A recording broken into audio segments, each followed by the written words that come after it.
Sir ಒಂದು ಮಣ್ಣು ಬಿದ್ದಿದೆ, ಮಣ್ಣ ನೀವು ಎತ್ತಾಕಿದ್ದೀರಾ, ಆ ಮಣ್ಣು ಎತ್ತಾಕಿದ್ರೆ ಅಂದರೆ ಇದು ಮೇಯ್ನು ಆಗಿರೋದು ಪ್ರಾಬ್ಲಮ್ಮು.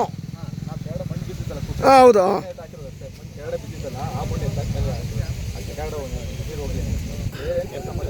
ಈಗ ಇದನ್ನ ಈ ಸಮಸ್ಯೆ ನಮ್ಮ ರೈತರು ಕ್ಲಿಯರ್ ಮಾಡ್ಕೊಡ್ತಾರೆ ನೋಡೋಣ ಸರ್. 2 ದಿನ ಕ್ಲಿಯರ್ ಮಾಡ್ಕೊಡ್ಬೇಕು ಸರ್. ನೀವು ಪುನಃ ಕೂಸೋದ್ರೆ ಅಲ್ಲ ಅಲ್ಲಲ್ಲ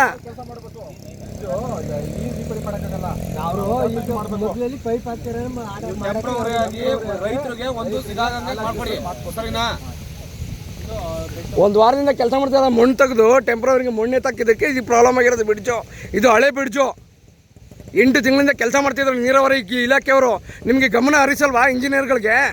ಇದು ಬೇಸ್ ಏನಿದೆ, ಈ ಬೇಸ್ ಬಗ್ಗೆ ಗಮನ ಗೊತ್ತಾಗಲ್ವಾ? ಹಾಂ, ನೀರು ಬಿಟ್ಟಾಗೆ ನಿಮಗೆ ಈ ಸಮಸ್ಯೆಗಳು ಗೊತ್ತಾಗೋದು.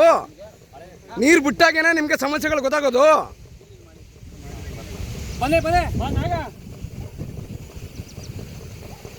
ಮೊನ್ನೆ ಈಗ 1 ವೀಕಲ್ಲಿ ಮಣ್ಣು ತೆಗೆದಿಂದ ಬಂದಿರೋದು.